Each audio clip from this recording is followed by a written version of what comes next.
శ్రీ మహాగణాధిపతయే నమః. శ్రీమాత్రే నమః. మాచిరాజ్ భక్తి ప్రేక్షకులందరికీ నమస్కారం. ఈనాటి దినఫలం కార్యక్రమంలో ముందుగా నేటి పంచాంగ వివరాలు పరిశీలిద్దాం.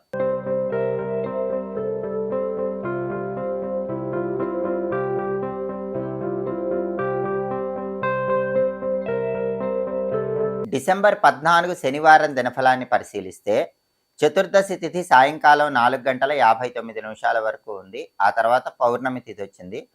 నక్షత్రం రోజంతా రోహిణీ నక్షత్రం ఉంది. శనివారం రోహిణీ నక్షత్రంతో కలిసి వస్తే శ్రీవత్స యోగం ఉంటుంది. ఈ శ్రీవత్స యోగం విశేషమైన లాభాలను కలిగింపజేస్తుంది. అంటే 12 రాశుల వాళ్ళు ముఖ్యమైన పని మీద బయటికి వెళ్ళినా, ముఖ్యమైన ప్రయాణాలు చేసినా విశేషమైన లాభాలు కలిగే సూచనలు ఉన్నాయి. అలాగే రాశి చక్రం చాట్లో గ్రహాల స్టేటస్ తీసుకుంటే శనివారానికి అధిపతి అయిన శని కుంభరాశిలో సొంత ఇంట్లో ఉన్నాడు. కాబట్టి 12 రాశుల వాళ్ళు కష్టపడి పనిచేస్తే కష్టానికి తగిన ప్రతిఫలం ఖచ్చితంగా లభిస్తుంది. అలాగే రోహిణీ నక్షత్రానికి అధిపతి అయిన చంద్రుడు మేషరాశిలో కుజుడు ఇంట్లో ఉన్నాడు, అంటే మిత్రక్షేత్రంలో ఉన్నాడు. కాబట్టి 12 రాశుల వాళ్ళకి సాఫ్ట్వేర్ రంగంలో అనుకూల ఫలితాలు కనిపిస్తున్నాయి. తల్లితరపు ఆస్తిపాస్తుల కోసం చేసే ప్రయత్నాలు అనుకూలిస్తాయి. మానసిక ప్రశాంతత కోసం చేసే ప్రయత్నాలు 12 రాశుల వాళ్ళకి చంద్రుడి మిత్రక్షేత్ర స్థితి వల్ల చక్కగా అనుకూలిస్తాయి. అలాగే నక్షత్ర బలాన్ని బట్టి కొన్ని పనులు చేసుకోవచ్చు. ప్రధానంగా రోహిణీ నక్షత్రం ఉంది.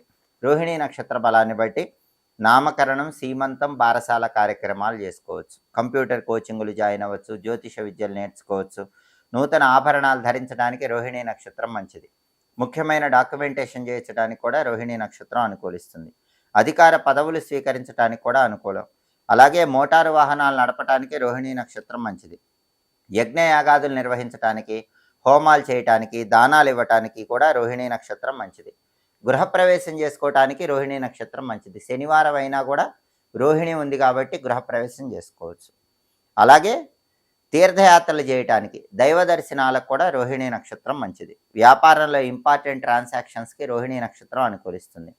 అలాగే తగాదాలు, చర్చల ద్వారా రాజీ కుదుర్చుకోవటానికి రోహిణీ నక్షత్రం మంచిది. అంటే గొడవలు కాంప్రమైజ్ చేసుకోవటానికి రోహిణీ నక్షత్రం అనుకూలిస్తుంది. నక్షత్ర బలాన్ని బట్టి ఈ ముఖ్యమైన పనులన్నీ చేసుకోవచ్చు. అలాగే ఈనాటి దినఫలం కార్యక్రమంలో 12 రాశుల వాళ్ళ రాశి ఫలితాలు ఏ విధంగా ఉన్నాయో ఇప్పుడు మనం పరిశీలిద్దాం. ముందుగా మేషరాశి. మేషరాశి వాళ్ళకి ఈరోజు కళత్రము యందు అనుకూల ఫలితాలు ఉన్నాయి. అంటే జీవిత భాగస్వామి వల్ల మంచి అనుకూల ఫలితాలు అందిపుచ్చుకుంటారు. సంతాన పరంగా కూడా అనుకూల ఫలితాలు పొందే సూచనలు మేషరాశి వాళ్ళకి కనిపిస్తున్నాయి. తదుపరి వృషభ రాశి. వృషభ రాశి వాళ్ళకి ఈరోజు ధనస్థానంలో చంద్రుడు పూర్తిగా అనుకూలిస్తున్నాడు. చంద్రుడు ధనస్థానంలో అనుకూలించడం వల్ల ధనపరంగా మంచి ప్రయోజనాలు వృషభ రాశి వాళ్ళకి కనిపిస్తున్నాయి. ఊహించిన దానికంటే విపరీతంగా ధనలాభం పొందే సూచనలు ఉన్నాయి. తదుపరి మిథున రాశి.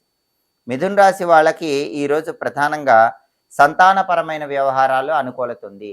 సంతానం మంచి ర్యాంకులు తెచ్చుకుంటారు. బ్రహ్మాండమైన ర్యాంకులు, కావలసిన చోట సీట్లు తెచ్చుకునే యోగం ఈరోజు మిథున రాశి వాళ్ళ సంతానానికి ఎక్కువగా ఉంది. నెంబర్ 1 ర్యాంకులో విద్యల్లో పాస్ అయ్యే సూచనలు కూడా మిథున రాశి వాళ్ళ విద్యార్థులకు కనిపిస్తున్నాయి. అంటే మిథున రాశి సంతానంలో విద్యార్థులు ఉంటే వాళ్ళకి విద్యాపరంగా ఈరోజు చాలా బాగుంటుంది. తదుపరి కర్కాటక రాశి. కర్కాటక రాశి వాళ్ళకి ఈరోజు ప్రధానంగా నరదిష్టి పెరిగే సూచనలు ఉన్నాయి. ఎదుటి వాళ్ళ ఏడుపు మీ మీద ప్రభావాన్ని కలిగిస్తుంది. కుటుంబ కలహాలు ఎక్కువగా ఉంటాయి కాబట్టి కుటుంబ సభ్యులతో మాట్లాడేటప్పుడు జాగ్రత్తగా మాట్లాడాలి.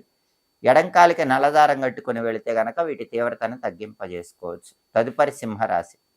సింహరాశి వాళ్ళకి ఈరోజు ధన నష్టం కలిగే సూచనలు ఉన్నాయి. కాబట్టి ధనాన్ని ఖర్చు పెట్టేటప్పుడు 1కి 10 సార్లు ఆలోచించి జాగ్రత్తగా ధనాన్ని ఖర్చు చేయాలి. కొన్ని ఆపదలు సంభవించినప్పటికీ మనోధైర్యంతో, ఆత్మవిశ్వాసంతో వాటిని అధిగమించగలుగుతారు. తదుపరి కన్యారాశి. కన్యారాశి వాళ్ళకి ఈరోజు ఉద్యోగపరంగా ప్రమోషన్లు పొందే యోగం ఎక్కువగా కనిపిస్తోంది. అలాగే ప్రతి పనిలో కూడా అనుకూల ఫలితాలు కనిపిస్తున్నాయి. వ్యతిరేక ఫలితాలన్నీ కూడా తొలగిపోతాయి. తదుపరి తులారాశి. తులారాశి వాళ్ళకి ఈరోజు శరీర సౌఖ్యం ఎక్కువగా ఉంటుంది. ప్రతి పనిలో కూడా మంచి పురోభివృద్ధి కలిగే సూచనలు తులారాశి వాళ్ళకి కనిపిస్తున్నాయి. తదుపరి వృశ్చిక రాశి. వృశ్చిక రాశి వాళ్ళకి ఈరోజు శుభ కార్యక్రమాలు ఆడంబరంగా చేసే యోగం కనిపిస్తోంది. శుభ కార్యక్రమాలు నిర్వహించడానికి ధనం కోసం ప్రయత్నిస్తే ఆ ధనం కూడా లభించే సూచనలు వృశ్చిక రాశి వాళ్ళకి కనిపిస్తున్నాయి. తదుపరి ధనుసు రాశి. ధనుసు రాశి వాళ్ళకి ఈరోజు వివాహపరమైనటువంటి ప్రయత్నాలు అనుకూలిస్తాయి. అవివాహితులు పెళ్లి గురించినటువంటి ప్రయత్నాలు చేస్తే ఆ ప్రయత్నాలన్నీ కూడా విజయవంతమవుతాయి. తదుపరి మకర రాశి. మకర రాశి వాళ్ళకి ఈరోజు బుద్ధి భ్రంశము కనిపిస్తోంది. బుద్ధిని సరైన మార్గంలో దిశానిర్దేశం చేసుకోకపోతే ఇబ్బందులొస్తాయి. అలాగే కొన్ని వ్యవహారాల్లో నష్టం ఏర్పడే సూచనలు మకర రాశి వాళ్ళకు ఉన్నాయి కాబట్టి జాగ్రత్తగా ఆలోచించి ధన వ్యవహారాలు నిర్వహించాలి. తదుపరి కుంభరాశి. కుంభరాశి వాళ్ళకి ఈరోజు ఒక చెడు వార్త మనసుకు బాధను కలిగింపజేస్తుంది. అయినప్పటికీ మనోధైర్యంతో ముందడుగు వేసే ప్రయత్నం చేయటం కుంభరాశి వాళ్ళకి అవసరం. తదుపరి మీనరాశి. మీనరాశి వాళ్ళకి ఈరోజు ప్రధానంగా కళత్రము వల్ల అనుకూల ఫలితాలు కనిపిస్తున్నాయి. అంటే జీవిత భాగస్వామి వల్ల మంచి ప్రయోజనాలు అందిపుచ్చుకునే యోగము మీనరాశి వాళ్ళకి కనిపిస్తుంది. అదేవిధంగా సంతానపరంగా కూడా అనుకూల ఫలితాలు కనిపిస్తున్నాయి. సంతానం జీవితంలో అత్యుత్తమ స్థాయికి ఎదగటానికి చేసే ప్రయత్నాలు అనేవి మీనరాశి వాళ్ళకి చాలా చక్కగా అనుకూలిస్తాయి. సంతానం విద్యారంగంలో కూడా మంచి అద్భుతమైన ఫలితాలు అందిపుచ్చుకోవడానికి మీనరాశి వాళ్ళకి బలం ఎక్కువగా ఉంది. 12 రాశుల వాళ్ళు అనుకున్న పనులు అనుకున్నట్లు పూర్తి చేసుకోవాలంటే, వృత్తి ఉద్యోగ వ్యాపార రంగాల్లో విశేషంగా రాణించాలంటే ఈరోజుకు ఒక ప్రత్యేకత ఉంది. అదే దత్తాత్రేయ జయంతి. ఈ సందర్భంగా 12 రాశుల వాళ్ళు ఓం ద్రాం దత్తాత్రేయాయ నమః ఈ మంత్రాన్ని 11 సార్లు, ఓం కాలాగ్ని శమనాయ నమః అనే మంత్రాన్ని 11 సార్లు చదువుకొని పని మీద బయటికి వెళ్ళాలి. ఓం ద్రాం దత్తాత్రేయాయ నమః, ఓం కాలాగ్ని శమనాయ నమః ఈ 2 మంత్రాలు ఒక్కొక్కటి 11 సార్లు చొప్పున చదువుకొని బయటికి వెళితే కార్యసిద్ధి లభిస్తుంది. అనుకున్న పనులు అనుకున్నట్లు పూర్తి చేసుకోవచ్చు. వృత్తి ఉద్యోగ వ్యాపార రంగాల్లో విశేషంగా రాణించవచ్చు. అలాగే శనివారం కాబట్టి ఉదయం 6 నుంచి 7 మధ్యలో, మధ్యాహ్నం 1 నుంచి 2 మధ్యలో, రాత్రి 8 నుంచి 9 మధ్యలో శనిహోర ఉంటుంది. శనిహోర ఉన్న సమయంలో కష్టపడి పనిచేసే వాళ్ళకి కాఫీ టీ ఇప్పిస్తే కనుక అదృష్టం బాగా కలిసి వస్తుంది.